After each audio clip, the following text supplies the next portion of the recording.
much more. Starring your host and co-host, Jenny Nicasio, Sean Kelly, Trish Lowe, and Jason Sledgehammer Ryan Petro. Brought to you by UPRN Network. Now for your host, Jenny Nicasio.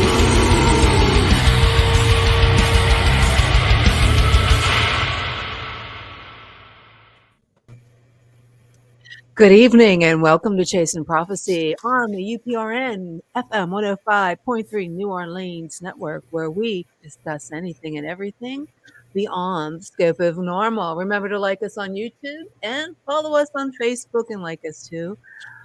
Oh, we have an interesting show tonight. Stan Gordon is back in the house. We're going to discuss odd incidents reported throughout the year with the surge of activity since October and into the new year, guys. So stay tuned later in the show. Also, we'll be discussing red chemtrails that we didn't get to last week, Moundsville Penitentiary. We're going to talk about Elon Musk, AI technology, and of course, Chasing Prophecy off topic. So make sure you have your topics, guys.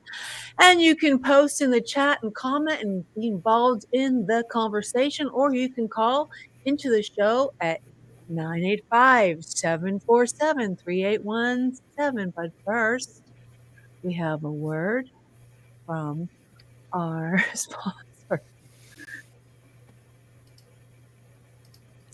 This segment is brought to you by my friends at Old Timey Crimey. Old Timey Crimey is an historical true crime podcast hosted by Chrissy and Amber. They have over 150 episodes ranging from infamous crimes like those of Jack the Ripper.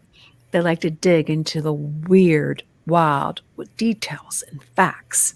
What I like most about this show is their energy and humor while telling a good crime story.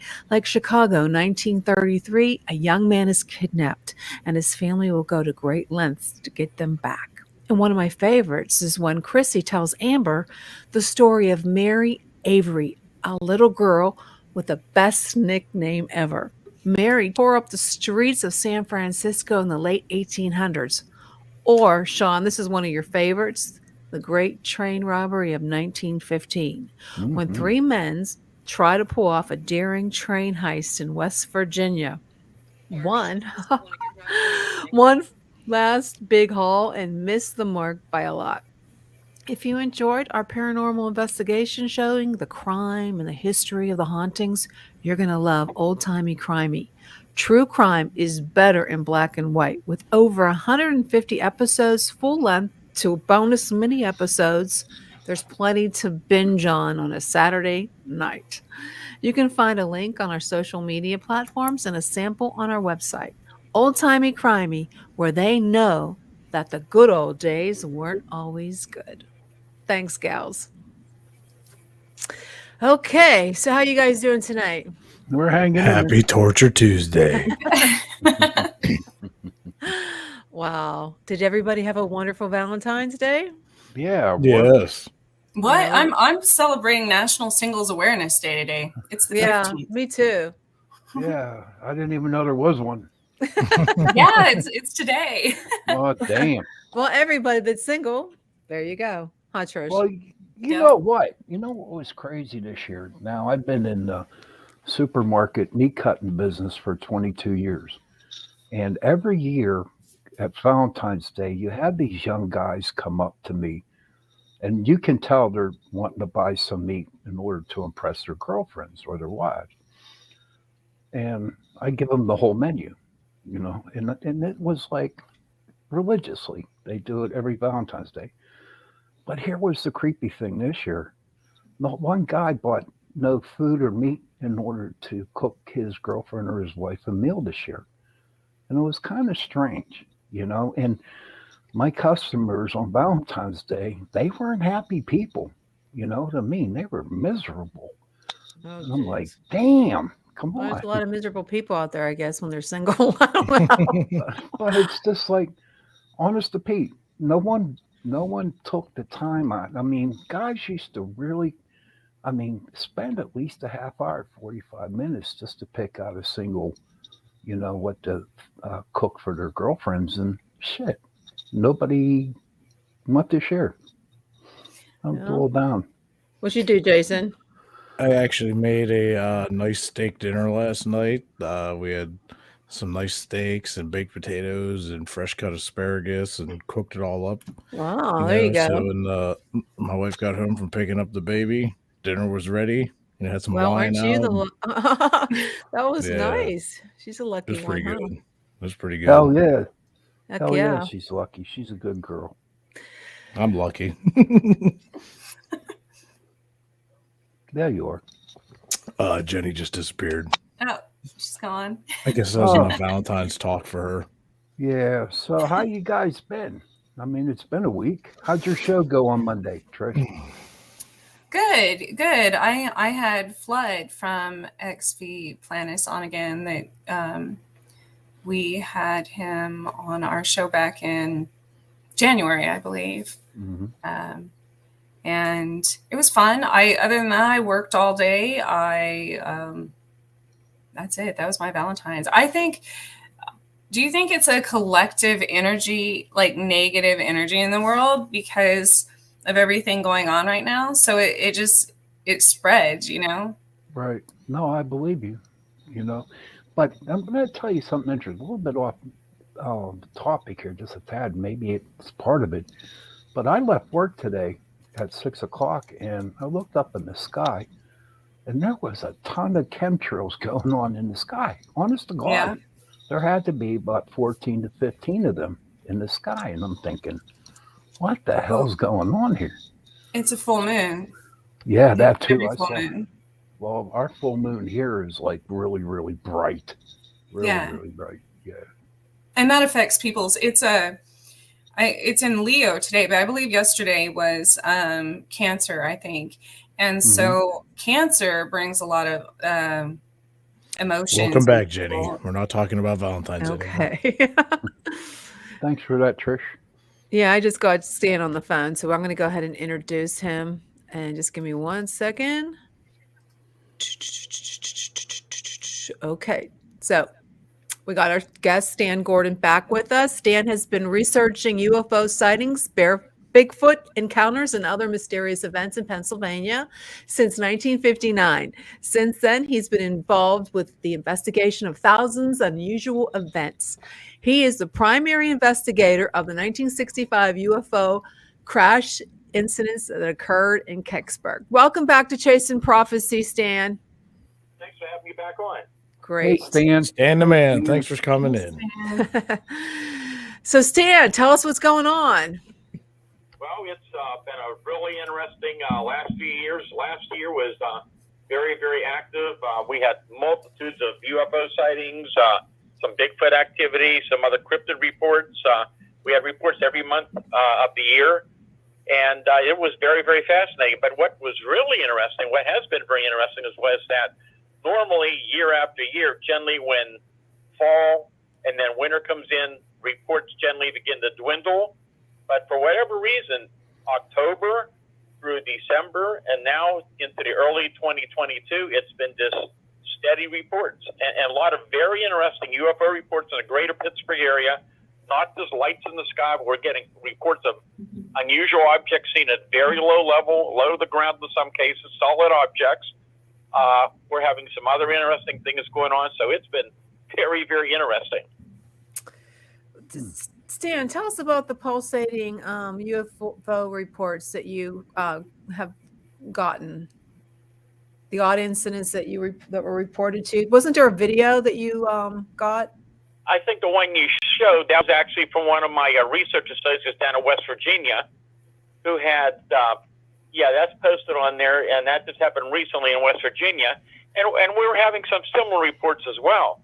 But actually, I'll tell you about a few of the cases. There are so many. We could spend probably a couple hours talking about some of the recent cases, but some are kind of interesting. And what also we're receiving is some of these odd cloud-like objects that every once in a while over the years we receive these reports, and also we receive reports of unusual solid objects, even in daylight sometimes, entering clouds but never exiting the clouds, or the cloud dissipates and the object's not there. But here was one interesting one happened October 24th last year. This was in the afternoon on Route 119 between Scottsdale and Mount Pleasant, and this fellow's riding down that road, that busy highway, and all of a sudden he notices several cars in front of him all hitting their brakes at the same time, and apparently they're watching what he's seeing. It was a cloudy and overcast at the time, and it was a lot of gray clouds in the sky, but there was this one particular round cloud that was lighter in color than the other surrounding clouds. It was about as big as a school bus. It looked in the sky. It wasn't that high off the ground, but it was making these erratic movements right and left, up and down, moving around in the sky. He said it was almost like a school of fish moving around, following a lead fish. And he had to pass underneath, go under one of the bypasses there. And when he came out, it was gone. And we've had some other reports as well from other people reporting things like that. But some of the other reports we're getting are really intriguing. We've had a lot of reports in the last year of large cigar-shaped objects, many daylight reports here in Pennsylvania. There have been some pictures taken. We've had quite a number of triangular-shaped UFO reports coming in from different locations as well. And then what's also fascinating, this is something a lot of people are not aware of, but it's happening more and more. And I started investigating back in the 1960s what I call mini UFO reports. And they're very fascinating. These objects are not high in the sky, but what's so interesting is they're low to the ground. They sometimes approach people very closely. The smallest ones kind of look like oversized fireflies, lightning bugs, about an inch or two in diameter. Sometimes I've been told that when there's a group of moving around, they actually illuminate the surrounding area as they're moving. And but the majority of them are about 1 to 2 feet in diameter. Some a little bigger, generally spherical, not always, but most times they're spherical. Sometimes they're solid metallic looking. In other cases, they're just brilliant spheres of various luminous colors. And I've had many cases of these. These have been reported even in recent weeks. I've had reports, or numerous reports last year. They go on year after year, but you don't hear a lot about it. I've had cases where they paced vehicles. I've had them enter people's homes and cars through open windows and sometimes go out through the window or right through the walls of the house. I've had them reportedly appear in people's homes. And these are fascinating. But what makes it even more interesting is, and this is something I was investigating in those cases back in the 70s around here when we had that massive UFO Bigfoot wave in 73 and 74, some of this was starting to turn up.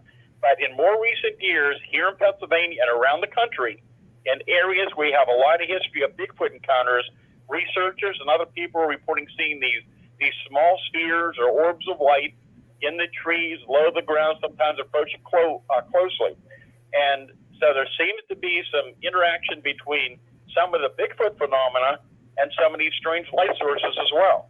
So it's just one of many very unusual aspects of the Bigfoot mystery that I've been looking into in more recent years. Wow. What do you think about that? So, real quick, I want to ask you, you mentioned 119. You said Scottsdale area, correct? Pleasant, Scottsdale, yes. The reason I was just asking is because I drive a truck, and several times a week I'm on 119, multiple times a day, from Connellsville to Greensburg. So I go past the Scottsdale, and it's ironic because I'm always looking up at the sky because you could just see so much of it.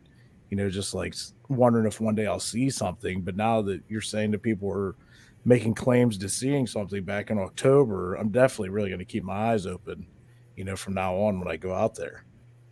Well, also now you've got to remember that a lot of, even though we get sporadic reports from all different areas, there's probably not an area around where we haven't had reports. And again, a lot of reports in the last year or so, all through the greater Pittsburgh area, including some of the metropolitan areas as well, and populated areas.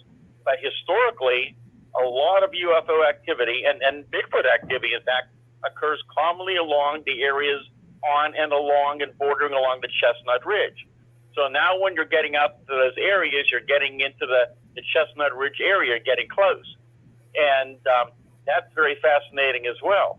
So there have been actually sightings for years along Route 119. I mean, we've had some significant cases, the past 20, 30 years, all along that general area. And so that's very fascinating. And there have been many, many sightings down around Scottsdale, from Connersville and then going up through Fayette County. That's a very, very busy area. There was another report here. I'm just trying to find. I've got a lot of files here. And that report was interesting. I had just told you about. But again, there were many, many more. And it was about a week or so later, as I recall. And this would have been in an area not too far from there. So over towards Norvelt, over more towards Mount Pleasant Township. Now, this was about early November of last year now. So here's another man that evening is riding down a back road, and he sees this very bright round light in the sky with a red tinge. Now, this was a little higher, but he estimated around 2,000 feet off the ground, which still wasn't that high. And he said this thing was huge. He said it was as big as a house. And they watched for several minutes, but he was chasing it around as it was moving. And he was able to get a picture of it. And it ended up being very close to that area that I just told you about off of 119, where that other person had reported that other incident as well. But there were many, many reports. We've had low-level reports of large triangular objects being seen. Again, one case in Fayette County was very, very low off the ground. And something else is very, very fascinating among the reports. I believe it was October last year. I was talking to Dan Hagman, the BORU group up in Butler County, and he had a report, and he's had a lot of sightings up there too in the last year in Butler County, by the way, which has always had a lot of history of incidents. I was up there in the 60s, there were incidents going on. But anyhow, in October, he had a report of a Bigfoot sighting, and I believe he told me that within the hour, there were other people calling in about seeing this very large triangular object in the same area. And what was really fascinating was that he reported some of those people apparently who were in the vicinity of that object, that they felt like a static charge when they were close by. Well, that was fascinating because later in November, I received another report, and this was in Fayette County also, pretty close to the ridge. And this was it was on Route 119, believe it or not, again, another part of 119. And to make the story short, they're riding down the road. They see this object hovering off the side of the road. And as this person gets closer, this is described as like kind of a rounded triangular object. And there were non-blinking orange and yellow lights on it. They were about as big as a large dinner plate.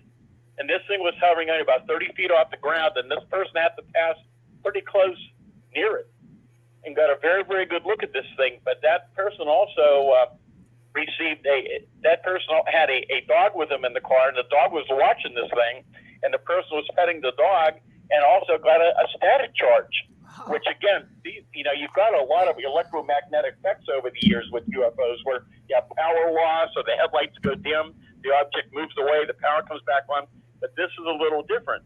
And then to make it even more intriguing, one of my research associates is investigating another case down in Fayette County, and it just happened, this just happened the second week of January of this year. And it was fascinating too, because here's this object, very early morning hours, this person goes outside and sees this unusual looking object hovering, and she runs into her house to grab a camera, and when she touches the door handle, she gets a static charge. And when she goes back out, she gets another static charge. And when she went outside, the object was gone, unfortunately. But so here we had 3 cases within weeks of objects that are fairly close by, and all 3 cases, they were reporting static charges, which is something that's just very unusual. Do you think it has something to do with any kind of a storm in the area, or do you just think it's because of the craft that the sighting? There was no weather conditions. There was no weather conditions. Wow. Nothing like that. We had no storms at the time. We checked those things out, and no, there wasn't. In fact, Jim Brown, who's a very, very good researcher, he's a very high-tech person. He has some very good quality instrumentation. He got down to that area within the hour after it happened, and he was able to check everything out. and there was nothing he could find within the house or any reason for the static charge at that time. What do you think about that, Trish? Well, a few things I was going to say. They remind. I looked up because I saw this a long time ago about John Glenn, the astronaut, on his first. I think it was his first orbit. He saw a series of small particles floating that looked like little luminescent stars, and they've compared and they've been seen by astronauts since that, and they compared them to fireflies. So I thought that was interesting. But as far as the electrical charges, I know just yesterday or the day before, I'm sensitive to electricity. I don't know, redheads, whatever. But we get shocked a lot. But I kept getting 1859, and I looked it up, and 1859 was one of the largest geomagnetic storms ever recorded at that point in time in history. Do you think it's not like a weather storm, but like a geomagnetic storm? I haven't looked into that, but I've not seen any data suggesting that. I'm not aware of anything like that. I mean, there are times when there's solar flares, you have things a lot, that type of thing going on. But so far in these reports, these particular ones, these seems to be directly related to the object that was close by, which is what's really interesting. And also, one of the patterns I found years and years ago, which is still ongoing, is that many close-range, low-level UFO sightings and also encounters with Bigfoot and other cryptids, it's many here in Pennsylvania, are commonly reported in the vicinity of high-energy sources. But then again, that proves my theory. That proves my radio, theory. TV, cell phone towers, high-tension power lines, power plants, railroad tracks, bodies of water, gas lines, and that's something that continues to be reported. And whatever was involved, and it's very, very complex, I began to find a lot of very strange things over the years associated with the Bigfoot phenomenon and UFOs. And there's so many very strange accounts we have from so many credible people over the years with Bigfoot. Because, when I started this so many years ago, I started investigating Bigfoot sightings back in the 1960s in Pennsylvania. And at that point, I thought we were dealing with some type of unknown animal. And then you had that massive outbreak here in Pennsylvania with UFOs and then with Bigfoot that went on for weeks and months. And many of the sightings were close range and daylight. And then we had those significant cases where you had a UFO and a Bigfoot seen together at the same time and place. And then you had that one famous case north of Pittsburgh in September of '73 where you had the two witnesses that saw the 7 foot white hairy covered Bigfoot walking across the road towards the woods, and one of his hands was carrying a glowing ball of light. And these glowing balls of light are now more and more being reported again in connection with some Bigfoot activity. It's a long, complex phenomena, and there's so much we just don't understand. I don't think anybody understands, including the government. That's crazy. What do you think about that, Trish? Well, anything with power grids, cell phone towers, water, railroad tracks, that's all more energy. It's all the elements. So that makes sense. But I was going to say my own experience when numerous times when I witnessed UFOs and all of my neighbors in a specific subdivision I used to live in, we were right next to a power grid. And when I would be coming home from work at night, it would be lit up on those specific nights that UFOs would be spotted, like glowing the entire power grid because it was on a hill, which was interesting. It was like something from a movie. But we were also right next to a river, and there was almost a gas explosion actually one of those times in my neighborhood because there was a major line running through there as well. So that's interesting. If you have a question for Stan, you can give us a call at 985-747-3817. I posted in the chat if you happen to be watching on YouTube or on Facebook. And if you're in any New Orleans or anywhere around the country, if if you have a comment or question for Stan, it's 985-747-3817. This is so many amazing stories, Stan. And there's so much going on that's just so strange and unusual. And what I started to say was that when I started investigating Bigfoot sightings in the early 70s, I thought these were some type of unknown primate. But as time went on, especially during the 70s and then in the years since then, there have been so many cases that are so strange with Bigfoot. And what I started writing about back in the 70s, well, now in more recent years, you're hearing a lot more about this now from other witnesses, from other researchers all around the country and around the world of the same thing going on. There is more and more data that indicate that whatever at least some of these Bigfoot creatures are, is that they do things that normal flesh and blood animals do not do. And one of the first things we found when we had all these sightings going on in '73, and I had my first research group.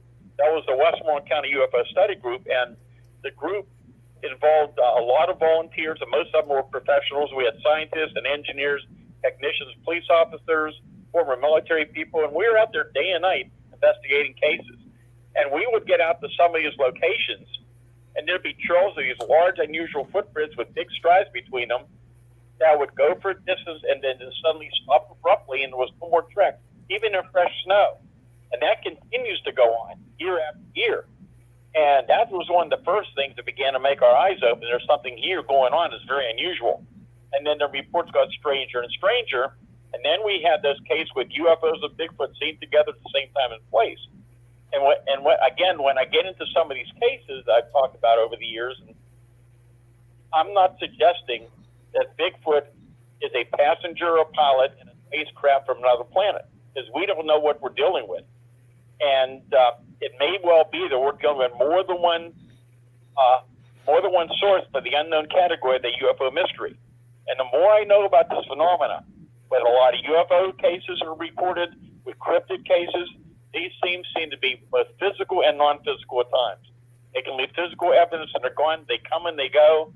But I think, for a lack of a better term, a lot of what we're dealing with might well be interdimensional. Interdimensional. And I've been saying that. I've been saying that. Pap's awake. For a long time. No, I've been awake. No, I've been saying that forever, and everybody laughs at me. And I'm not talking about you guys. I'm talking to other people who study UFOs and Bigfoot. I have no doubt in my mind, in my heart, I do believe that them two are related and them two work together. And I'll let it go for now. Well, I don't know if we've ever talked about the one case up in Fayette County during that massive wave in '73, '74 that was a convincing case to me and my teams that we're dealing with something with Bigfoot and UFOs that is just really unusual. Would you like me to tell you that story? Yes. Sure. Right, so it's February 6, 1974. And I don't know if some of you may have been around at the time, or you might remember, but the reason a lot of people remember is there was a big national trucker strike. Yeah. There was gas rationing across the country. Mm-hmm. There was some violence on the highways around the country and in Pennsylvania. So the National Guard and the state police were patrolling together. There were members of both units that actually responded to this incident. I couldn't get up to the scene because I couldn't get gas that evening in Greensburg. But anyhow, what happened was, so this is deep in the mountains, up in the direction towards Ohiopyle, where there have been a lot of Bigfoot sightings for years, and there still is. And this lady's in a little cabin home. She lived there all her life. She knew animals very well. She was a very good shot. And she was sitting there watching TV that evening. And she began to hear this little noise on her front porch. She had some empty pop cans out there, and something was knocking the pop cans around. So she thought, you know what? There was a pack of wild dogs here a few weeks ago. I bet you those dogs are back. So she thought, I'll grab my shotgun, I'll load one chamber, and I'll fire over their head. I'll scare those dogs away. So she proceeds to grab her shotgun. She loads one chamber. She walks over to the front. She opens up the porch door and turns on the switch for the front light. And she steps out, and there's no dogs there, but about 6 feet in front of her, here's this about 7 foot tall, hair-covered Bigfoot, put his arm straight up over his head as soon as she turned the light on, and she's standing right in front of it, and she fires right into it. There's this bright burst of light, like the flash on a camera, and the creature physically vanishes and disappears right in front of her. That's not the end of the story. So her in-laws lived about 100 feet away. They hear the gunshot. They call on the phone and ask her what happened. She tried to tell them. The son-in-law grabs his sidearm, starts walking down that dark road towards the cabin. He sees a figure running ahead of him, and then he said he's surrounded by 4 or 5 airy people with eyes like coals of fire, starts shooting at them randomly, runs back into the cabin, and about the same time there's this large object, like a big Christmas ornament, I was told, hovering over the trees at the same time. So that's when they called the state police. And I talked to the main investigating officer, and he said by the time they got up there, everything was gone, but he said something very strange happened at that scene. He said when they got up there, these people had several big dogs, they had other farm animals, everything was quiet. The dogs wouldn't bark, they wouldn't make a sound, and that's very common with many cases we have where even the most ferocious dogs near a Bigfoot generally won't make a sound, they don't move, they don't bark. That's very common. So that was the case that convinced me, among others that later happened, that we're dealing with something that has a physical and a non-physical component to it. That's pretty interesting. It's amazing how the animals can pick up things that we don't see. Yeah, Do you think it's that's very ever common. possible Lots for of reports we have with both UFOs and Bigfoot, including recent reports where there were animals disturbed by UFOs hovering low to the ground. One just happened a few weeks ago outside of Pittsburgh, and this stuff is going on. It goes on so much more often than people realize. You don't hear about it in the news because 99% of the people that report these things want no publicity. And I deal with these cases regularly, all the time. And a lot of these are current reports, or some are older reports that people didn't report in. And most of these people would never believe these things exist until they had their own personal experience. And many of them, it's been a life-changing experience for them. I would say it would be. Stan, I have to make a short break. Can you stay on after the break? It's only going to take me about a minute. Sure. Okay. All right. Then we're just going to. This segment is brought to you by Focus, and I'm going to play a short video. Remember last week we were talking about the my rant on sugar, guys? Yep. yeah. Well, we're going to talk about that a little bit more in this next minute. So I want to see if it's going to.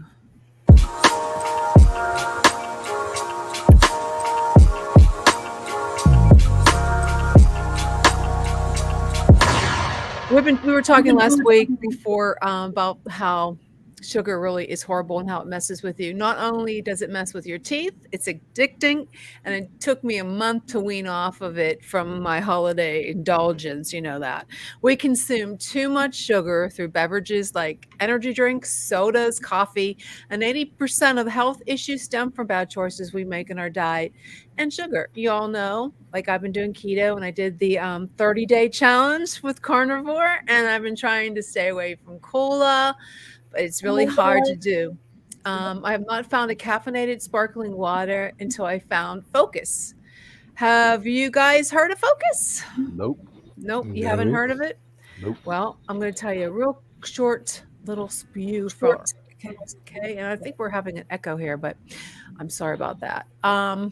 I found it to be a caffeinated drink, and it's sparkling water, and I love it. And I just want to let you know the Focus is better than any other energy drink that you can get. Now, there is 75 milligrams of caffeine, 0 sugar, and 0 sweeteners. Seriously, guys, if you haven't tried it, Focus is delicious, health-conscious, thoroughly caffeinated sparkling water infused with boost of natural tea caffeine, and balance of L-lithium, and you can get clean energy from it. So, you know, we probably had some already because I'm a little, no, You won't get that with this. It's jitter free. So, I like to drink a lot of caffeine. So, and I can't spill out the words, but Jason, you know that. What I Yeah. like about Focus is that the fact that Focus provides you with jitter free boost compared to any other caffeinated sugary beverage. And what do you think about that? Simply made to boost, balance, and bubbles. It's non GMO. So you can ditch the sugar and soda and energy. This will make you feel great, especially if you're on a workout. If you're doing intermittent fasting, you need to replenish your electrolytes. This will do the trick. It's natural caffeine derived from tea. Okay, so it'll give you that same boost of an 8-ounce cup of coffee in a refreshing, thirst quenching form. So check it out. Your body needs water, and this will give it to you. Has a dozen, so many mixed berry, cola, cherry, root beer, crisp apple is my favorite. So this can be found on drinkfocus.com, and there's over 4,000 grocery stores. And if your grocery store doesn't have it, go talk to the manager and tell them to get it in. I got a discount code for you guys. It's Chasing Prophecy. It's $1 a can, making it $12 for a variety pack. So check it out on our Facebook page. You can hit the link. And remember, Chasing Prophecy is the code. Okie dokie pokies. We're back to the story. Go ahead, Stan. I'm sorry for bragging about my favorite caffeinated drink, but I love it. So let me ask you. Okay, we talked about the boom that we heard all over Pittsburgh. Do you remember the boom that we heard? The sonic. Yeah, we actually, what was really interesting that a lot of the people out there have missed was the fact that there were two booms. I have it on their website. I wrote an article about it. There were two booms 2 days apart. I mean, just one day and one the next day. So you had one December 31st, which was the interesting one, but the one everybody was talking about occurred, I believe, was January 1st. And 11:30. Anyhow, that's the one was heard. And that's when we didn't have a lot of initial information. We were getting a lot of reports in the greater Pittsburgh area, so a lot of different areas around. But as more information came in, we began to get information that the boom was also felt in West Virginia, Ohio, and it began to look more and more like we were dealing with a bolide on this extraordinarily bright fireball meteor that at times can produce sonic booms. And there was enough data later on from information that came in that indicates that the big one that made a lot of news was very likely created by a fireball meteor. And we've had those happen in past years over Pennsylvania and other areas as well. But the one that was really intriguing, and so far we've still not been able to come up with a good explanation for it. That was the one that occurred December 31st. And that one occurred mainly in areas north of Latrobe, so through Derry Township, all through that area, up into around Blairsville, up into Indiana County, so about a 20-mile area. That was around, I believe, around 1:30 in the afternoon. And so that was pretty interesting. And so that's the one that, again, we still don't have an explanation for. Every once in a while, we get these mystery booms. And over the years, we've been able to find explanations for some of them. Sometimes in the wintertime, when you have the freezing conditions, you have what they call a frostquake that produce one in an area. Sometimes, you could have a sonic boom from an aircraft, which is very rare in this area. Sometimes it's meteorological. There have been earthquakes around here. And so there's various explanations, but back in the 60s, when I started investigating these cases, they called them skyquakes. And in fact, there's so many of these happening. Another big one occurred, I think, about a week ago. I think it was a Monday afternoon in New Jersey, right outside of Pennsylvania, that was making a lot of news down there. Last I heard, and I haven't seen anything about it since, but they were not able to come up with an explanation. But there's whole websites out there devoted to these mystery booms that are occurring more and more around the country and around the world. What do you think they are? Well, that's I was just saying that sometimes there's explanations for them, and sometimes there is not. What do you think it is? I really am not sure. I know what I think it is. What do you think it is, What Jen? is it? I just think there's just so much. There's so much in the atmosphere right now that a lot of people. I know this is a very controversy topic, but I think we're getting close to the apocalypse, and I think that those are like portals that are opening up. I think a lot of it has to do with that. I mean, I know I'm a Christian and I believe that, but I don't know what you guys believe. I just think that there's too many. Well, the trumpets. The trumpets in Revelation, how they talk about it. Was it Gabriel's or something? That was Gabriel's. Yeah. I mean, we've heard trumpets. I don't know if you've heard the trumpets. I've heard the trumpets. There was no trumpets down here. But you know what? If you heard the trumpets, there's some YouTube videos where people are actually, manipulating the sound of. You mean trumpets. like a Project Blue Book? No. These they're over in Russia, Ukraine, over around in that area, where they show you on YouTube where they're actually manipulating the sound of trumpets. Okay, would some people even think that, I know that there's some kind of a UFO mothership. I don't know, Stan, if you heard that story, that sometimes they open up the dimension or some kind of a portal that they open up or beam, and it makes Did that you watch loud Independence voice. Day? Yeah, I did. I don't know. I just find it, there's too many strange things that are happening lately. And now they're talking about all these asteroids and how they're going to try to blow them up. And it seems like they must be getting so close that they're really worried about it. And do you think maybe that's what we're hearing? Maybe you trying these out, experimenting with them? And these mystery booms, like a lot of these other phenomena, they're not new. These things have been going for years and years. I mean, UFO sightings, in our recent history, sightings of strange objects in the sky go back to at least the late 1800s, and there's many people who believe they went back many, many years before that, even in biblical references. You have Bigfoot sightings, they've been around for years and years. The Native Americans talked about it. There's articles in newspapers in the 1800s in Pennsylvania. They don't call them Bigfoot back then, they call them the wild man of the woods or the wild man of the forest. And a lot of these other strange things are going they're not something that's more recent, but the interesting thing is there's a lot of activity has been going on. It has been very busy. I'm getting Thunderbird reports of these huge flying creatures. There's been a number of sightings last year. It's on my website. You can read about them. Some are really significant sightings. Most of them are in daylight. Yes. And some have been at very, very close range. And these people swear. I talked to a guy, called me about one that happened a few weeks ago.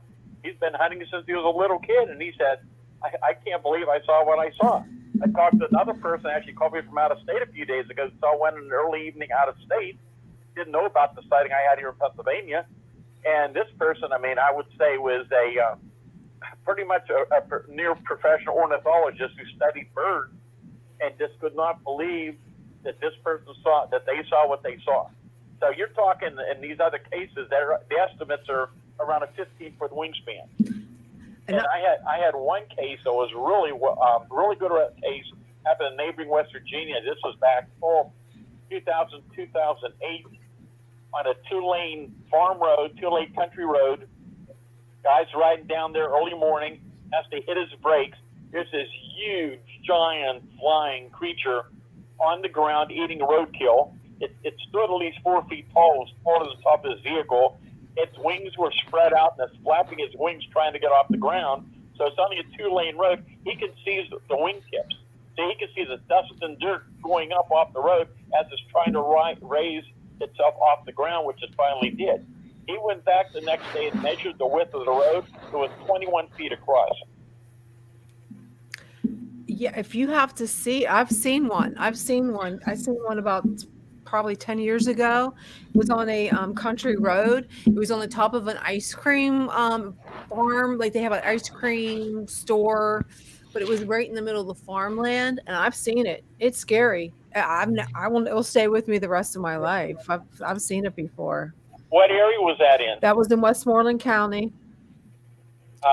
give me a better idea? Because I've had many reports. Do you know where it's like Irwin? You know where Shram's farm is? Yeah, and I've had reports in that area, down around Hermione, down around Irwin, Jeanette. Mm-hmm. There have been reports all through that area. There was an interesting incident, a daylight sighting in Monroeville a couple years ago, right over top of the trees, very, very low. But again, you don't hear about the stories on the news because most people want no publicity. They don't want to hear about it. They don't want to be like, look at that crazy person seeing Thunderbird. Now, have you ever dealt with people who witness these things that aren't afraid of not being called a dummy and try to get it on the news? Will the news post it? Will they print it? I couldn't hear if he was talking to me. I'm sorry. Yeah, he was asking you. Do you think? Go ahead and repeat it again, Sean. I turned you up. Oh, you tuned me up. Why? Oh, I turned you up. I don't know why. I couldn't hear you either. Man, damn. Turn me up. What I'm saying, Stan, what I'm saying is, did you ever get a client who witnessed something and they weren't afraid to, put it in the news? I've been doing this for a long, long time, over 60 years. And over many, many years, in fact, long before we had the internet, the local papers would cover these stories quite often. There was a time before the internet?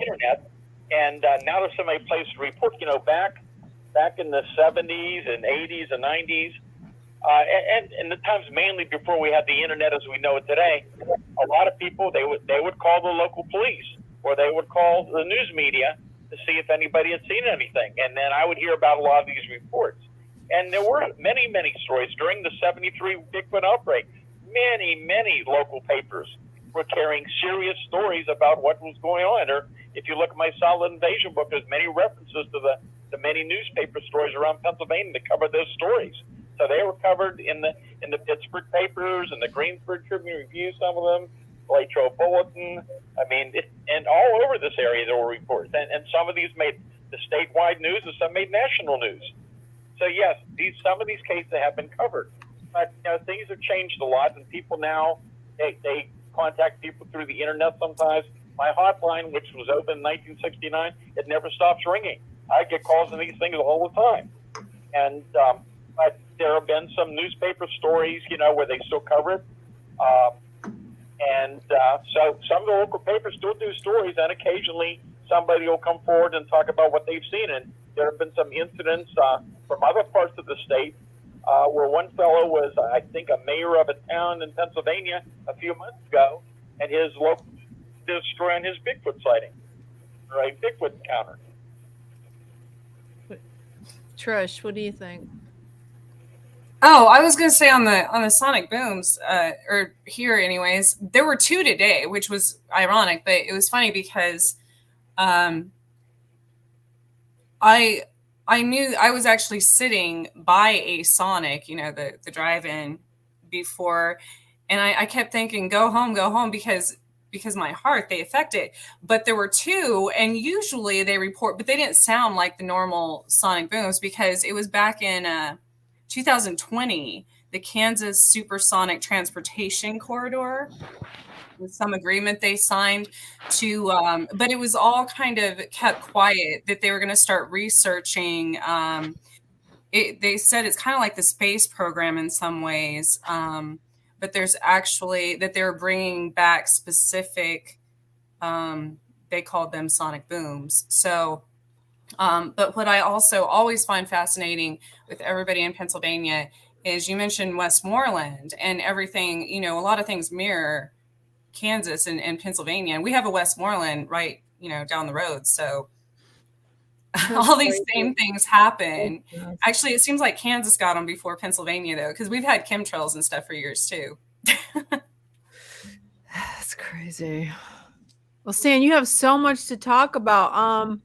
So where do you go from here? Do you just keep getting the, calls on your site? I mean, have you gone out to see any of the locations that people saw sightings? Well, that's what I did for years and years with my teams. I mean, we get not every, today's a lot different. There's a lot of things people report that you can easily explain. There's a lot, while there's sightings going every year that are not easily dismissed and you cannot explain, there's also many, many UFO reports in particular, and even with Bigfoot, there's a lot of misidentification. But with UFOs, you've got bright planets and stars. With the atmospheric condition, they get brighter and dimmer and look like they're moving around. We've got a lot of reports of the Starlink satellites in the area. People are calling in as UFOs. We have reentry of space debris on occasion. We have had some big fireball meteors come over. We've searchlights. We have meteorological incidents. We had some ice pillar reports a few weeks ago when you see these vertical columns of light in the morning. There's a lot of things that look strange that you can explain. So not every case warrants going out. Mm-hmm. And over the years, I've gone out many, many cases. I don't get out as good as I used to anymore. I get out when I can, but I have I don't have my groups anymore, but I have other contact with other good researchers out there who are able to get out and follow up on some cases that need followed up. So I interview people regularly. I keep records of all these cases. I look at the similarities and the patterns. And so I'm very busy all the time dealing with these subjects. Do you think we're getting closer to having a direct contact with one of these beings or UFOs or even Bigfoot? Do you think we're ever going to get in contact that we can actually sit down and have a conversation with them? Well, that's something we could speculate for a long time. There's so many stories out there from around the world, so many interesting things. These sightings go on all over the world, week after week. Bigfoot sightings go on. You got Thunderbirds. You got other weird creature reports we get here in Pennsylvania and around the country. There is so much that goes on, and yes, it's been very, very active. And of course now, if you've been watching the news in recent months, you probably are aware now that the Pentagon, the U.S. government, is now officially opening up a new office to investigate UFO sightings. So it's opened the door a little bit. Mm-hmm. Now they're at least admitting there are objects in the sky that they cannot identify. They're taking it much more seriously. And, you had congressmen on Democrats and Republicans both who were really interested in this, pushing to get this done. And now it is being done. So in the weeks ahead, months ahead, I'm sure you'll hear more on the news about it. We'll have to wait and see how open they'll be with the public and with Congress. We're hopeful because we've seen in past UFO investigation cases the Air Force did that there was a lot of information that the public never heard about and never will. There was a lot of classified information, which I'm sure there's going to be a lot of classified information we're probably still not going to hear about. But at least it's an opening that now they're at least admitting that there are incidents going on out there, that military personnel, Navy personnel are seeing these things. There's things maneuvering around the ships out in the ocean, and Navy pilots are seeing them. But it goes far beyond that. I mean, over the years, I've interviewed numerous commercial pilots, private pilots, corporate pilots who have seen these things over Pennsylvania. And again, this is a phenomena that is ongoing. It goes on year after year, all year round. These things are all going on. And if anybody out there wants to talk with me, they can go to my website, stangordon.info. All my contact information's on there. And I'll be glad to talk with them, or they can share their experience if they like. Well, it sounds good to me. Well, thank you so much for coming back on. We appreciate it. Thank you, Sam. Yes, thank you, Stan. Thank you, Sam. You have a lot of information, interesting information. We'll be staying close to you. You have a great night. All right. Thanks very much. Have a good evening. You too. You too. Bye-bye. Very interesting. I have to say, I always like listening to Stan Gordon. He has so many years of experience in this phenomenon. Over 60 years. I know. It's like, Sean, wow. You're getting there. You're at 31. Yeah, I'm at 31. You're at 31 years experience. If I live to be another 29 years. You're not going to make it. No, I don't think so Let's either. just I be don't want to honest. make it, man. God. I've seen you eat. It's going to kill you. Oh, man. No, I've been losing weight. I don't do the keto, or I don't do, Did you take carnivore what? shit. Because I haven't noticed. Hey, let me tell you. No, seriously. I've been like watching what I'm eating. You have to. As you eat it, right? You know, I don't know. It's good No, to no. watch. It's Well, because see- you longevity and you want to be healthy and you're going to have grandkids someday. You want to be able to run after them. That never happened, Jenny. That will never happen. I'll You're be never sitting gonna- I'll be sitting on the porch, tossing the football at them. That's what I've You're been not doing. going to get up and Oh, hell no. Come on. Well, if you're dropping all these pounds by the time they're here, you should be skinny as a twig. You'd be running Oh, my around. God. Can you imagine me, according to the American Medical Association, Oh, here for we my go. height? No, listen, seriously. I'm supposed to weigh 171 well, you don't have to pounds. go by that. Well, Yeah, according but that to- was also made back in like the 50s when everybody was a lot smaller. Oh, they're still going with that. Well, if you go by that, I don't believe in that insurance company things because everybody would be overweight. Even Trish would be overweight. We are all morbidly obese. We are. I we go to are. the gym every day. I would be overweight. We are obese. I mean, you're Well, right, Jason. if you go by them, because muscle weighs more than fat.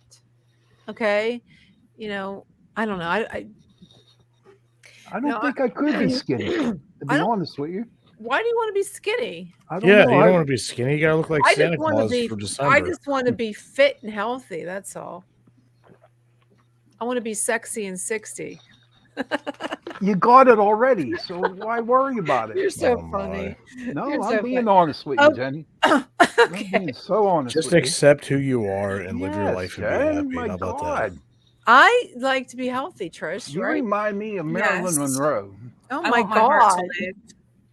Yeah, you want to be. I like going to the gym. I feel I'm addicted to it. I like to work out. And I'll tell you It's- what about my gym experience. Okay, you want to go off This topic? is 40 years ago. No. This was like 2 or 3 You're a years ago. jackass. Seriously, no, you didn't go to No, the gym yes, I for an did. investigation. We did. That was about it. You had an No, investigation at a you gym. know what? I'm in there, and I mean, I wanna see hear these this. dudes and dudettes running on the treadmill, doing all these things, and here I come in, 285 pounds, and it's like they look at me like, "Ooh, what are you doing here? You don't Well, you're belong getting here." fit. You're getting fit. That's why you go But to the gym. still, I get a complex about it. That Well, you to should. me, they're looking at me like, "What are you?" I doing think you here?" just assume they're looking at you. Yeah. Everybody Oh, goes to the now I'm gym. assuming. I'm You not go to the assuming. gym They do. and you They go turn work around out. and- It's to be healthy. Right. So Like And they nobody's have- gonna. Well, I mean, some people might, but who cares mean, what if they you think? go to But the- nobody. People usually It's don't a- criticize other people that are actually at the gym because they're doing something. You And they're know, I wearing mean, spandex and stuff. Yeah. I don't know. You can go to Planet Fitness. They don't, if you really want to go. But I mean, You know what was crazy about gyms? I was going to work. I started at like 5 in the morning one time. oh and yeah. they're opened up, and there Yeah, was I like used to go 30 5:30 cars in in the the morning. parking lot. 30 cars in the parking lot. I was like, damn. Once you get in Yeah, the I go out routine for of a show working a out lot. in the morning, you usually have more energy for the I day, used believe to it or go not. out to 5:30 in the morning when my kids were still in bed, and I would go to the gym, but not anymore. I work out at home now. Well, anyways, So- getting back. Go ahead, Trish. sorry. I'm sorry. Well, about the. I was going to say something with the stand thing. Have you all? It made me think about sonic booms and water and the research they did about that, how far it penetrates into water. A few years ago, the Navy, there were all these reports and that they were killing fish and like dolphins and whales and stuff. Did you all hear about? Yeah, I heard heard about about that. And it was the frequency, the sound of it under the water that was throwing it off. But if that happens in the ocean and can penetrate water to a certain depth, humans are made of primarily water. So how do you think that would affect us? It's a full moon. Well, you know what, Trish? All I know is when all this weird stuff is going on, I'm acting like even today because it's a full moon. It's like I am so sensitive to all of what's going on out there, and I can see if there is the sonic boom and it has something to do with water. We're made, like you said, up of water. We're going to We're going to be affected by it somehow. Especially if they do them like around a full moon. And that's why I was thinking with my heart, and with AFib and stuff, because that triggers it a lot of the times. Not only just the full moon, but yeah, things like that. No, do you know when you're solar having? flares. Do you know that can you feel that when you go into AFib or not? Yeah, and it's You can feel it. always during these solar flares, power surges, full moon, things like that. So that's why I'm wondering how much, full moons, I'm sure they affect every animals and everything. If it can penetrate into the ocean that far, I'm sure it's affecting people as well. Most definitely. I think it yeah. does. I think it affects us. And the full moon really affects me. Could feel it coming on 2 days ago. I was like Yeah, so me too. It's the agitated. weirdest thing ever. So agitated. I wanted to punch somebody. It's like, I It's agree 3 with days you. before and 3 days after. So about 7 days in there. this is just, I just Yeah, want it's to. weird. It's just like a whole week of chaos and Yeah, Yeah. anger. It It is. is. Seriously, I'm like that, Jason. I get so angry, and so I can't listen Oh, to I the agree with news. you. I just want to choke people out all day. Well, I want to do that every day as it is, anyways. But this week So more than most. lately, it seems like there's certain times of the full moon, like it's like right before the full moon, like the day before, and then like I'm fine after tomorrow. I'll be fine. But today is like, oh my God. But leading up to the full moon is when I have a personality problem. That's what it's Yeah, Augie has a question. He goes, "Why Sure. does a full moon affect the way people act and behave?" And I'll tell you why. Because, like Tristan, you said, our body's made up of 70% water. Okay. Mhm. And you know what it does when the full moon comes in? It affects the tides out there in the oceans. So it's actually affecting us on the inside. Definitely. It does mess you up. Well, let's getting back on track. We're going to talk about some things that, well, one of them was the red chemtrails. Now, Trisha came up with some really interesting stuff about the chemtrails. Trish, you want to talk about that? What you posted today, was it yesterday, about the chemtrails in the cleft palates? Yeah. Oh, Yeah. well, Yeah. no, Yeah. that was about Kansas. So the water, going back to water here, which is funny. It's crazy that I went grocery shopping this morning, and last week there was a water main break. This morning, 3 people stopped, just random strangers, while I was shopping, and talked about water in different areas. One guy was talking about how he had well water, and recently he just had to spend a lot of money to get that fixed or something. And then somebody else said they're going to start buying water. I mean, just out of the blue, just walked up to me and told me this randomly. They're going to start buying water from the local, it's like Lindy Spring or something, that distributes bottled water. And then the water main break. And I'm thinking, that's odd that that's happened all within like 10 minutes. Well, he's seriously about buying water because you should stock up on the water. You don't know what's going to happen. And I had just bought a big, I refill those big like 5-gallon jugs. And, Getting the chemtrails. Now, there's this, a lot of people are seeing this red chemtrails. Now, when I think of red chemtrails, I think of pesticides. Now, there's thinking of other stuff. Has any of you guys heard about the chemtrails, especially the ones that are colored? No, I'm not so much about the colored ones, but I did do a little research on chemtrails. And a lot of articles that I read from France, from Britain, and the United States, they're all claiming that there's nothing wrong with these chemtrails, that it's actually a plane releasing mist into the air. And It's I from was their like, engines. Thank you. yeah, so it's like, okay, so you see all these planes going on and releasing this stuff in the air, they're from their engines.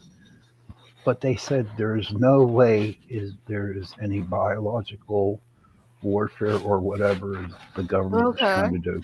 Okay, well, why is there so many? Is it because there's how many so planes there many. are in a day. There's so many. I remember that one time I did an investigation down in Charleroi, and I brought this up a long time ago, that it was like in the middle of wintertime, and when I went out to have a smoke, there were actually 3 crosses, honest to God, like the big one and 2 small ones on the side. of the chemtrail, and I'm thinking, what the hell? How did that happen? Did you ever see a blue chemtrail? Never did. That's when planes are emptying the bathrooms. Are you serious? Yeah. There's red, white, and blue, right? There's a book about that red, or white, something. and blue. So that's their Yeah, just like Porta Johns, you got the blue mess God. water down there. So when you see blue ones, that's just planes releasing all that waste. Okay, so we just figure it's nothing to be worried about, that they're not okay. No. Okay. So in Kansas, though, there was a report Back in Kansas. years ago.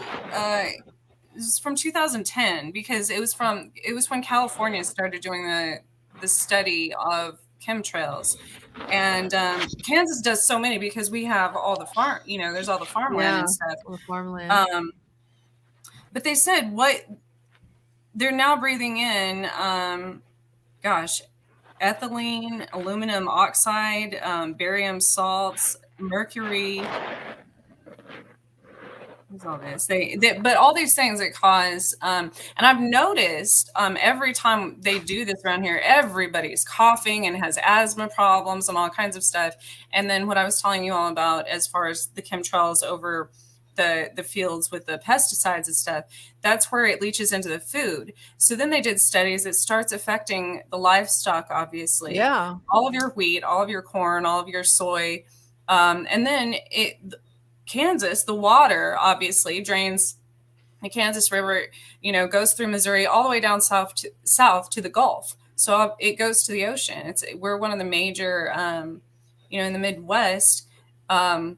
I learned this at the zoo this summer. Actually, they had a study about the entire diagram of how much all of the chemicals and fertilizers and stuff that are put on the crops in the Midwest, where most of them are. Don't you think all those chemicals are causing problems with birth defects? Just like Rhonda just said, chemtrails can have bacteria, viruses, chemicals that can affect the environment, our crops, our children. Yeah, I think there's more to it than I have to disagree with you, Jason and Sean. I do think that something is going on because it seems like the more chemtrails there are in a certain area, there's more rise in birth defects and cancers. Yep. So I'm with you, Trish, on that. So I'm sorry to tell you, Sean and Jason, but you're out. Really? That's so in the schools here, as far as reports on even cancer in young children, the cleft lips, cleft palates, things that are directly related to especially all the chemical, not the fertilizers, but the pesticides. That contaminates not just the water, the soil, everything. So the air, clearly. So come back at you. All right. So as you were saying that all this caused all these defects to people and getting sick and stuff like that, then every single person has to have a cleft lip, correct? No, that doesn't happen. Why not? But I got something on the chemtrails here. What? I'm just saying it causes the chemtrails.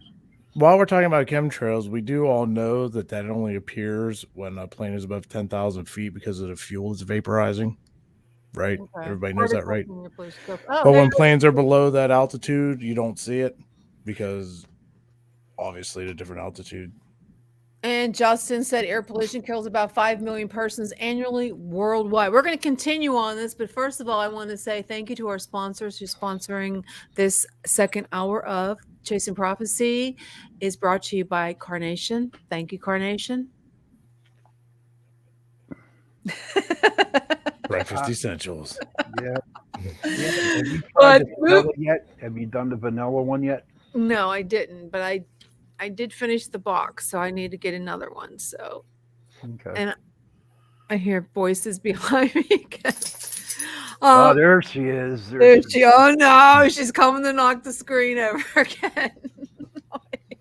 I don't know. I'm sorry, guys. I don't know. She's real needy lately. I don't know. Her sister's not doing well. So, Trish, where can we get some more information on these chemtrails? Well, where can we actually research? I want to know how they are all this other crap other than just fuel that's vaporizing. I want to know. I want to see proof that it's all a Okay, conjuration. well, me and Trish are going to find proof. And Yeah, we'll there's talk about that actually next week. But there's also, I was going to say, the Weather Channel app, on most smartphones now, if you look up your city, your and most people don't pay attention to this, there's an air quality meter. And then there's also UV index, which is really good to pay attention to, because the UV index has to do with their studies on solar flares and everything like that. So it could be in Kansas over the summer. I was paying attention to this because it was harder to breathe. And they said for people, the air quality often alerted people with lung problems, heart problems, COPD, things like that. And the air quality here one time was over 150, 160 index. And that's like, they say over 100 is toxic to normal people without immune compromise, anything wrong with them, healthy people. And then, so it's harmful to them. So can you imagine what it's doing to, and these were days that people are out mowing their lawns and doing all that, it would really affect them. Because sometimes that happens here. And I can't go outside. I can't breathe the air, and I get sick. And one time, I think it was a few summers ago in Western Pennsylvania, people woke up to this white stuff. It's like film over everything. It was on their porches, their cars, their lawn. It was not. We called the EPA to come out to see what it was, because it was everywhere. It was like there was like little balls, and it wasn't. They found out that it was not hay fever. It was something from the atmosphere that was all over. You guys ever see it, Sean, Jason? It was a white film that was everywhere. Okay, well, we're going to move on to our next topic for this week. And it is the penitentiary. Did you happen to see that video that I posted about the Moundsville Penitentiary, guys? I actually investigated the penitentiary a long time ago. I was trying to find a commercial. It was about 8 to 10 years ago. We did a commercial down there for WPXI. And during the shot, we were actually filming a commercial for their haunted house they got down there. And but in between shots, and they were setting up the other shot, we actually got to investigate the penitentiary. And to be honest with you, I didn't really pick anything up. I think it's all okay. Well, listen to this and let's see what you guys think. Okay. Here it comes. Murder and mystery as thousands of people flock to Moundsville to meet their fears dead in the eyes. Nestled behind ancient burial grounds and where near 1,000 deaths occurred, 7 News reporter Stephanie Grinley wanted to see for herself the stories of the Moundsville Penitentiary, and she took back with her footage that we just can't explain.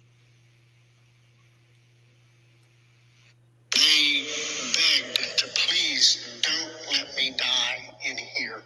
Huh? Your 12,000 locals head to the pen each year to be scared for fun during the season when leaves shrivel and fall from the trees. But the true horror takes place when the costumes are in storage. I've been here for 20 years, and the place is haunted. I'll tell you that. The worst sort sat to wait out their days. Demise dreaded to be met inside these cold walls. 998 deaths occurred in the Moundsville Penitentiary. Souls, some say, still linger. Among the wretched lives murdered, a leader of the Aryan Brotherhood, William Red Snyder, was violently stabbed 37 times in his cell. It's in his cell, his voice, that people say they hear the most, but Red is not alone. May of 2004, a woman was staying the night at the pen. She heard a noise, saw a figure, and then captured something that now hangs in the museum. There was a solid black shadow standing in front of this door, and it was looking right at her. It seemed to be transparent, and she said it actually looked down at the light on its chest, and it kind of looked back at her. As if that's not strange enough, she continues walking backwards in the hall, raised her Sony camera. She took one photograph, and thankfully she captured the shadow that we call the Shadow Man. Jason, our tour guide, is a spirit enthusiast, you might say. One eerie night of 2012, Jason was walking the dark halls in the North Wing, and something blocked the light from his flashlight. Maybe the same solid black shadow, this time ready for a close-up. A human-like figure, best I could describe, walked out sideways from cell 17. and kind of stared me down for about 5 seconds, and I froze in fear because I thought I don't want to continue walking towards it. I don't want to turn my back on it. So a few moments later, I decided I'm going to walk out backwards. And the entire time I did that, I got out of sight around the corner. Whatever that thing was still standing there staring at me. Did you hear that? Jason, Dan, our cameraman, and I stood alone on the 4th floor, the former psych ward. We didn't make that sound, but if not us, then who? The people that don't believe me, I tell them, I say, come spend the night here. It's here. It's here. In the Mansville Penitentiary for 7 News, I'm Stephanie Grinley, working for you. I don't know, Sean. That kind of scared me. Why is that scary? Me and Jason deal with that every time we go out and investigate. So I think it's haunted. Okay, yeah, it's haunted. You said you didn't think it was haunted. No, we didn't pick anything up when we were down there. The place that really creeped me out down in that whole place, there's a little chapel that sits out in the middle of the field. That creeped me out. But I mean, we got our cameras, we did everything we could, our EVPs, and so you think it's a dud? You think no, it's not dud. The place is haunted. I mean, you can feel it in the air. But me and Jason deal with that wherever we go. Well, Jason, what do you think about Moundsville? You think it's I personally haven't been there. It's definitely on my bucket list to check out, especially with all the equipment I have, run all kinds of different cameras and meters and whatever. And, I've caught a shadow man on actual camera before. I think it was on a Nikon D3300 in the cemetery. So I do believe it's possible to catch up shadow figures, and hopefully someday I can investigate the penitentiary and actually see for myself if it's haunted or not, or if it's just old building noises and okay, crazy lightings. Well, we got a caller. Go ahead, caller. Hi, go ahead. I'm sorry, I had you on mute. Go ahead. I said hi, everybody. How are you? Good. Good. I had to call in, Sean. I had to on this one because, I agree with you on a big point there. A lot of it's commercial hike. I went out there with Shelley for our paranormal, and we spent the night and had a private investigation. And the only place that we captured anything, and we actually got it on tape recorded evidence, and believe it or not, it was in Red Snyder's cell. Shelley actually still has the clips, and they were plain as day. As for the rest of the prison, we went on a private investigation, and I also went on one of those commercial hype ones where there was absolutely nothing that went on. But I think what's going on now, because they're hiring these entertainment companies to come in, and push the penny to get some money, that it's really taken away from any kind of credible investigations over there anymore. And I think that the people are kind of falling off the charts. So they need some more hype to pull it back in. Yes. Rhonda. Yes. Thank you for calling, Rhonda. Well, thank you for calling us. No problem. Well, she said it, so maybe it is all hype to try because they're trying to get publicity. Do you know that it costs 3 figures to go down there to investigate overnight? Oh, I didn't know that. Yeah. How much? 100. $100 a person. 125 a person. A person. A person. That's about average nowadays, I think. Like 11. But we can go to places where we don't have to pay and get better evidence than what you get down there. All it is. Oh yeah, shoot, I could go to my backyard and wherever taps, when they started, wherever they went, okay, those places, Eastern Penn, the last I heard, it was $2,500 for a night investigation, $2,500. So in order to cut it was that, honestly. And you would have to, in order to afford that, you would have to get 100 people at $25 a piece. And who wants to investigate with 100 people? You do? No. All right. Well, moving on to our next topic. Why are we moving on? I mean, why? Because I think. Go ahead. I'm sorry. I was talking about this last night because I have a huge problem with places that not making a profit, but using the place for profit and not improving it. So there's a lot of oh gosh. Trish, don't you think they all want to make profit? I mean, absolutely. I'm not saying that at all, but I'm saying a lot of the places around here charge well over $150, $200 per person. And but that's not going to improving the building or improving. Yeah, they're not. They're just doing it for their pocket. It's just creating even more negativity, especially for the spirits there, because it's like you're there for they are there for your amusement, and you're making money on it. It's like a circus, you know. So most of it is all entertainment, though. Think about it. I mean, I don't see it that way as a medium at all, because it's not entertainment at all. You go to haunted houses in October around Halloween for entertainment. Yeah, right. Ghost hunting is different. And that's what I'm saying. And that's the difference, because spirits can, give us a lot of information historically about crimes, about all kinds of things. And, you know, it's like, I always tell people, how would you feel if you knew that was one of your ancestors, one of your relatives, and somebody was exercising that every single night just for somebody, you know, for somebody's. Well, yeah. Well, don't you think the family doesn't like that? I mean, if you're going to keep doing it, I mean, trying to, like, on the Blair house, all these people that live in this house. I mean, why do you keep wanting conjuring them up? Let them rest in peace. Exactly. Now there's so what it's doing is creating even more. You do that. You round them up. You get them all riled up, and it's creating more negative energy, not just there, in the entire area of the house. So I'm sorry. What was the guest from the Hinsdale house that his name just slipped my mind a few weeks ago? Dan. Yes. Dan. So he was saying they're doing things to improve the property, right? Mm-hmm. You know, fixing it up, planting flowers, stuff like that. And now that they're having better experiences with interactions with the spirits there, which makes sense. Why do all interactions have to be negative and cause us like a thrill factor? You know what I mean? I think it's kind of cruel to the spirits, but that's because as a medium, why don't the spirits leave then?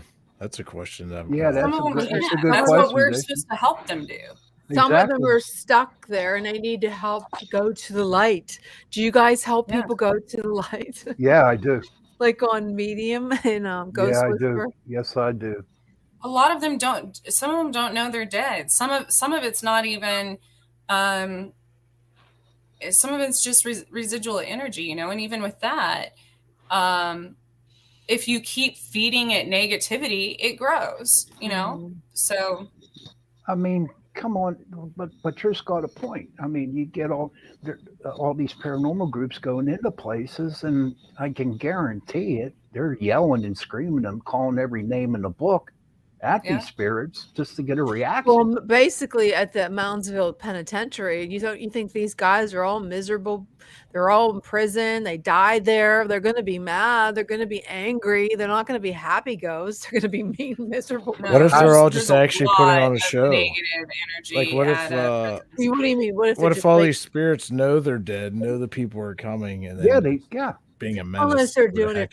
Maybe they're doing it for fun. We don't know. Nobody knows. Nobody knows, Jen. But there is one place. There is one place, though, Prospect Place, down in Trimway, Ohio. The money that they get from the paranormal groups going in to investigate, they took this 1902 mansion, I think it was the year, and they rebuilt it. Well, that's nice. So they used the money for good. That's good. And that transmutes the energy there, that creates, that raises the vibration. So does, you know, like planting flowers and stuff, because it's not just especially with prisons and asylums and stuff, it's not just the spirits there. It's also the building itself, the land, everything, you know, everything has energy. So if you think of a building, a lot of people would say, oh no, that's ridiculous. You know, an actual building cannot haunt something, but that's not true, because a lot of buildings are made out of wood. Wood is a living thing, or was. It has a spirit. So, well, most of the shows, Trish, they're all for the money, because that's entertainment. That's how they make That's exactly. all those Exactly. paranormal shows, are all in it for the money, like anything else, like Elon Musk and his that leads us to our next topic. He said that that's why I didn't understand what we were talking about. Yeah, I was listening to that YouTube video where he said that he was warning about AI, artificial intelligence. What if he warns us against it, why is he making a chip? Why did he make a chip? Basically, it turns the human body into an AI. Trish, did you think, yes, and that's one I had never, I don't watch the news or TV or anything 99% of the time. But this one, and this is just in the last year or so, he started changing his perspective, I guess. I mean, I wasn't familiar with the things he'd done before. But he said artificial intelligence can elicit the next world war and would come out to dominate the world. In one interview, and that was just that was a year ago. And then he also warned in 2020 that AI will soon become just as smart as humans, and said that when it does, we should all be scared. Because so I agree that AI helps us, and why this came up, it does help us a lot as far as in machinery and things like that. I don't think that we should ever create something AI in comparison to humans, like an actual robot, because that's just, of course, it's going to take. Well, he invented that. What's it called? It's called a Neuralink that goes into your brain. Yep, and it's like a chip. Well, isn't that turning human beings into something? Yeah, exactly. The point was to basically be able to upload knowledge you gotta think about it. At a certain point, where else are you gonna make money with this stuff than to start into the AI and but he argued and said it's not good and warns us. No, because it will. So especially interdimensional things, even if you relate this to extraterrestrials who obviously can possess anything. They can possess cars and any type of electronics, your phone, your computers, things like that. So when you get a body for one, what do you think it's going to do? I mean, seriously, and then especially something that's highly intelligent. But also I was thinking about with the Olympics recently, they were showing how all of the athletes, the place they're staying, when they go to the cafeteria or whatever, their food comes down from the ceiling, a robot makes it, and it's delivered by a machine. Cheap labor. Well, we're never going to have. Nobody wants to work. That's all that's going to happen. There's not going to be enough. But that's another thing. Then the ones that do, where are people going to? I mean, nobody wants to work. No one's going to want to leave their house because they'll be connected to artificial intelligence, and you can say, I want to go to the beach. Okay, guys, I'm going to go to the beach right now. And I put this thing on my head, and you never have to leave the house. And not only that, I was on the highway next to, I know people are going to comment on this about it, but I was next to on the highway when they had all the trucks that are automated tractor trailers driving up from Texas or wherever. You're going to the That's the scariest thing. If you're driving next to one of those, that's scary as hell. And there is no new final destination. That's all it is. You're like, holy hell, this is like Transformers, right? I mean, it's and they were all in a row, So, how do those determine? I mean, they've already come out with problems with Tesla being, people suing Tesla because their car didn't stop in time because they were taking a nap. What? Oh my God. Like, at what point are these things regulated? Yeah, Elon is just another tech fetish. Forgive me for saying so, but I've met a lot of them over the years. Been a sci-fi author since 1986. Tesla should have a model called the Siesta. So you're going to get a Tesla Justin, Siesta. if you've been you're a sci-fi author, you have to come on the show. We'll have to talk sci-fi. No. Just in case. Just in case. Oh, it's just in case. I like that name. Just in case of what? You need shorns. just in case. He's good. But I think his opinion has changed over the years because Oh, there's a good one. Mm-hmm. Yeah. He's Yeah. given fair warning because it's obviously can cause some dangerous consequences. Well, yeah, it can because we're all. Oh, it's like one of those creepy movies from Mad Max. That's a good point. Since he gave his warning, now he's able to make money off it because Yes, people make again. their own choices. exactly. So no matter what happens, he'll have a clean conscience. Yeah. So Nina brought up some great points right there. Okay, it's time for off topic. Sean, what's your off topic? My off topic. I watched a show on Discovery Plus, and it was about vampires in America. Oh, Yeah, it happened to deal with out in Arizona. There's these two guys were called out because a lot of these cattle were having mutilations. There's a lot of cattle mutilations. so it's the vampires that are doing it. Yeah. Are you watching Supernatural again? And I so love no. I'll send you the link to it. And No, I believe you. I believe recollect you. an episode. and then these sounds like two this. are going and interviewing different people, and they find the nest at an old trucking place, and they're showing it was so fucking. Oh, we're off the sorry, air. Joe. Way We're to go, done. Sean. We're gonna get I flagged. don't understand. Is there? My question to you all: is there vampires in America? Oh hell yeah, I'm a vampire. Oh, Did you ever see No. the I'm show? talking. Do you feed off of blood? No, I feed off of your soul. Did you ever see the documentary about there's a group of people that follow by all the vampires and actually, have their own There's some ceremonies and drink psychopaths that blood and believe in stuff. them. Yeah, they take it very seriously, and they're actually some of the nicest people that you could ever meet, from my understanding. From watching it and everything, and they put a lot into their communities. Is this the TikTok couple that go on TikTok and they think that they claim they're vampires? Mm-mm. No, there's nothing from TikTok. Trust me. There's there's different kinds. Like I agree with Jason. There's there's the ones that have an entire process of. From my understanding, obviously the people they obtain their blood from are 100% like tested and all this stuff. There's an entire process to it. And then there's the ones there's like underground, serious. especially Right. there's underground clubs in cities where there's vampires. According to the show, though, honestly, according to the show, and they say that a I lot of believe homeless people were missing.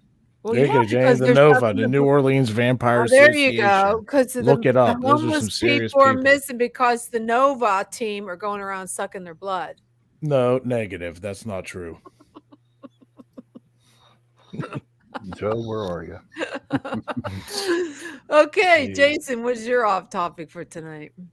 Well, since we had Valentine's Day yesterday, what about the actual Valentine's Day massacre in 1929? There you go. Was it the north side of Chicago gang members? There were 7 of them. They got shot from the southern.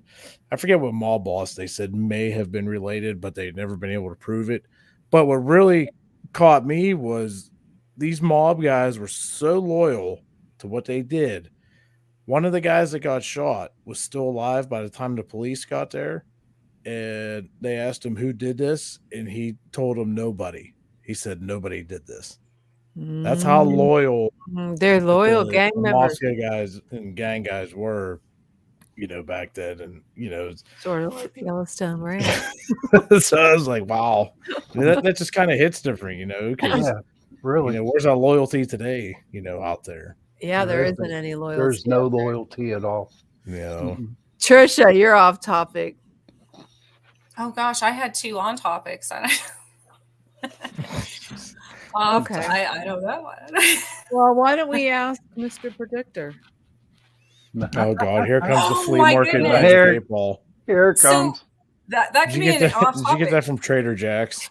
No, Trisha, go ahead. What do you want to ask Mr. Well, Predictor? yesterday at my job, somebody came up to me with it was very strange, and with an 8-ball, like a pool ball, and said this 8-ball's got a big chip out of it. do you consider that unlucky? And I'm like, That is unlucky. It's- It has it's- yeah, definitely. It's funny you brought that up. Trisha, want to ask Mr. Predictor a question?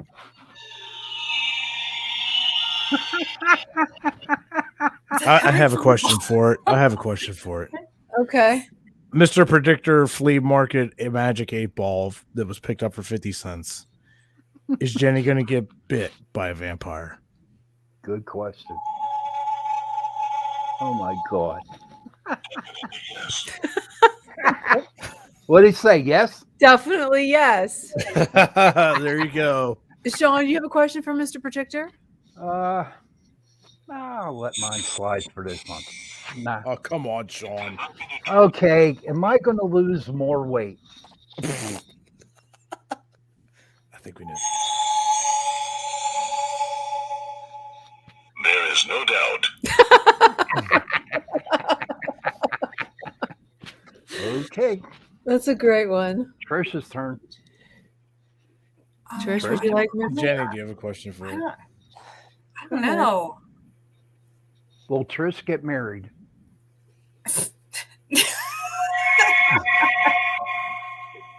It is a certainty. There you go. Oh, Why? Why would I do that again? Well, Jason hit the lottery. Hell no. It is a strong possibility. There you go, Jason. What's the possibility? You'll get like a $5. You'll get one of those $5. That'd be like a $2 scratch off. Hey, Right. I like that ball. That's better than the other one that I can't see. I have an off topic. What? Oh, I am reading Dogs That Know When Their Owners Are Coming Home. Can you see that? Yeah. It's an they old are the book. best alarm clocks, and just And other unexplained powers of animals. Well, I'm going to tell you a little story that happened to my son, who lost his kitty, his beloved kitty, he's had him for like 15 years.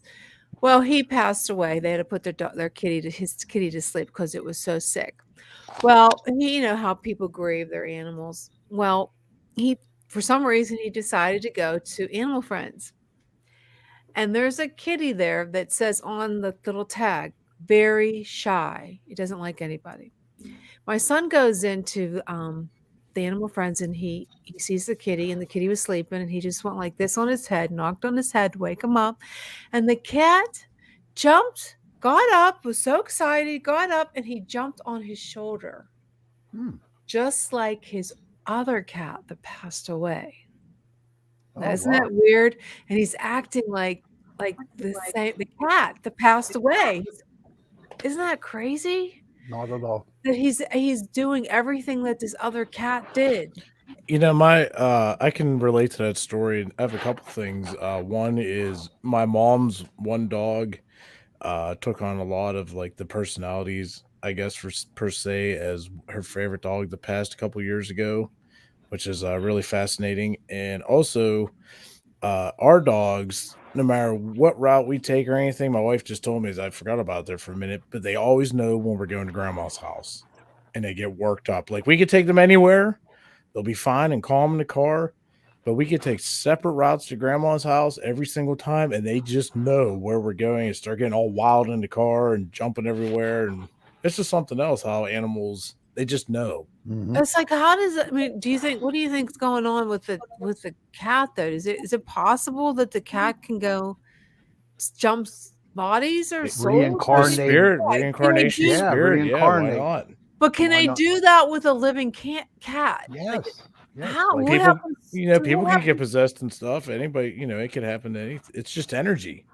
So it's what just what happened transferred. to the other cat that was real shy? Is it just put in his someplace else in its soul, or do they have a soul? Yeah, they just lock it up in a foot locker and put a padlock on it, and then the new So- one takes over.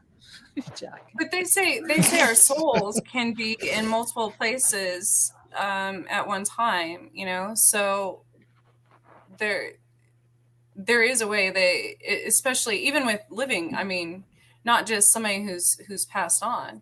I mean, so it's just assume too that works with too animals, too. strange. I mean, it's like the cat is like the same cat. I mean, I've never seen anything like it. I mean, it's highly, they say everything happens for a reason, the kitty passing, and then, he happened to go to that place in particular. And, this one particular cat, it's just weird. Everything happens for reasons, and it could be spiritual or it could just been meant to be. Yeah. You think it's that cat? I mean, there's a picture I'm trying to find. It's just too strange that it's the same. It's the same.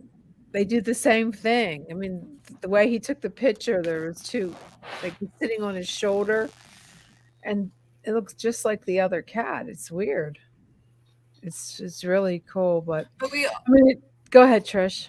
Everything also repeats itself. So because I noticed, like, I adopted my cat that actually decided to stay with my parents now because they live in the country. It was February 13th. A long time, like 7 years ago or something. And then just recently, coming up on certain years, I repeat these same patterns. So I just adopted Thor, recently. So can you see that? You see how the cat's doing this? The one on the bottom is the deceased cat, and the one on top is the brand new cat. Don't say that. That looks like my cat. They do the same thing. It's weird. Like your cat. Your cat's not going anywhere. Don't worry. Well, I mean, the one with my parents, she's getting, she's pretty. Well, I mean, she's not that old. She's like 8 years old now, maybe. That's a baby for a kitty. Yeah, but she does stay outside and inside, and there's a lot outside there in the country. So speaking of cats, I remember years ago, it was probably 8 or 9 years ago now. My dad was living by himself, and he's always had a cat. Well, he didn't. This was after I moved out and stuff, and he didn't have a cat anymore. So the wife and I, we adopted a cat that kind of reminded me of one he had when I was a kid, named Shenzi. It was like an orange tabby. So we adopted this cat. His name was Julius, and we just dropped him off. Like, my dad wasn't home. I had a key, opened the door, we got a box and litter and all that stuff, set it in there, and just left. So it was like a surprise. Well, the cat was like real anxious. He had bad anxiety and didn't take to him very well. And it was coming up on Christmas time. And I remember my dad told the cat, he said, if you don't warm up to me by Christmas, then you're going to have to go. And believe it or not, Christmas Day, the cat actually just come out, jumped up on his lap, curled up, and just started purring on Christmas Day. So that was kind of cool, because he told me, he's like, this cat, it's clawing everything. He's beating me up. It's just not working out. I appreciate it, blah, blah, blah. And then, he told me what happened on Christmas Day. I was like, well, that's pretty interesting there. Yeah. That's really interesting. Animals are what's that show on for the 5 a.m. Animals are great. On the 5. Great. Most people like their animals more than other people. Hell yeah. I like my dog better than a lot of human beings. I like people like my tea in a bag and underwater. Oh my God. I Mr. Grumpy saw that. Somebody else over come there up with tonight, that. huh? I forget who it was, but I'd give him credit for it. That was a good one. That's Mr. Grumpy Fumpy over there tonight. I'm going to send you this goth tea infuser. It's hilarious. It hangs at you. Yes. Yeah, and animals are telepathic. Of course they Yes. So my kitten that broke her leg this weekend, it's ironic because she's the one that saved my parents, their cat, not the one of mine that stayed with it. So they have two technically, mine, which they still call mine, and then another one. But the kitten is the one that I adopted like a month after Thor, and I wasn't planning on keeping her, but she was crawling, on the floor of my car. And when I was when I came back home and I was going to take her to the Humane Society, because I figured, somebody would adopt her right away because she was really young. And she had this sticker stuck to her, like a sticker that said, please don't regift me. And I'm like, No. Okay, universe. Like, Yep. So- It's yours.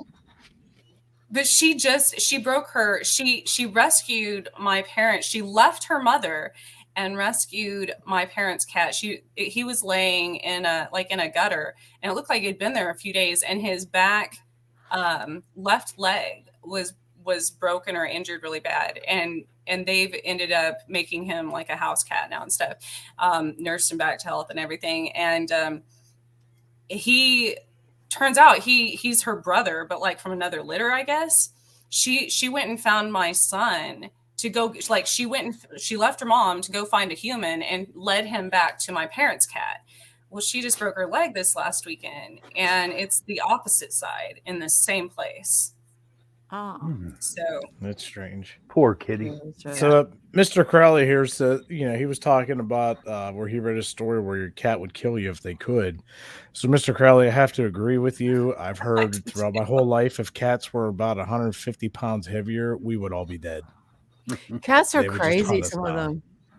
They're probably way more intelligent than us. There's some of them are little bastards. They kick, like, if you put your feet over the bed. Like, did you ever wake up and your cat was just staring at you and you're like, yeah, they're like sucking your breath. I would be mauled to death in my sleep. Or if you put your feet over the bed and your bare feet, and the cat goes and attacks it.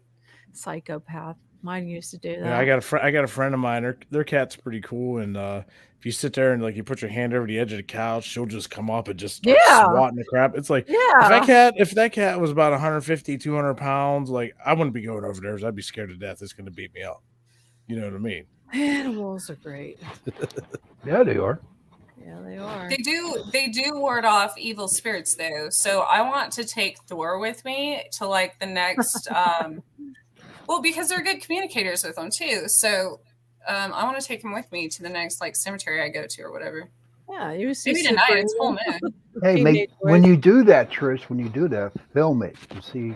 I'd like to see how the cat reacts in the cemetery. I really do. I wanted to do that at the Sally house when I went there because I actually saw cat spirits there. So before I went there, I just kept getting this that I should take Thor, and that's probably why, they'd probably be able to communicate easier with him. That's possible. Well, Thor would probably be all over the place looking like this. Mm-hmm. He does that. He does that now. He does that in my house. He'll be chasing stuff all over the house. That's nothing. That nobody else.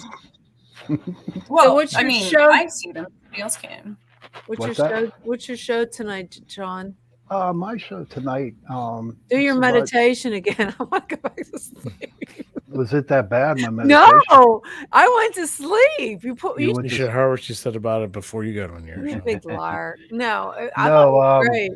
There's I just don't like the way people are in the world today. So I'm going to talk about how you hate two movies, Christmas movies, A Christmas Carol and It's a Wonderful Life. I'm going to talk about those. What about Santa's Sleigh? No. What about a movie? I'm tired of people being mean. Sean, why don't you talk about, like, you're coming up to St. Patrick's Day coming up. Why don't you talk about some kind of leprechaun story? Well, I'm chasing a leprechaun. Little green man chasing you around with a pitchfork. I am chasing a leprechaun right now, and I will be posting it on TikTok. What do you mean you're chasing a leprechaun? They say leprechauns, there's gold. Okay, where's this leprechaun? I want to meet him. Oh, don't worry, you'll meet him. Go to the grocery store in the cereal aisle and you'll find him. No. He's about this tall. Where can I find this guy at? I'm going to watch him. Where's he at? I want to grab I want his pot of gold. I want to beat him up. I'm telling you, I'm going to be posting all my movements on TikTok. Oh, right. I'm going to listen. All right, good. I'm not. All right. You're not. We're going to check on out, guys. So thanks for tuning in to Chasing Prophecy. See you next week. Thank you for listening to Torture Tuesday. Good night. Good night.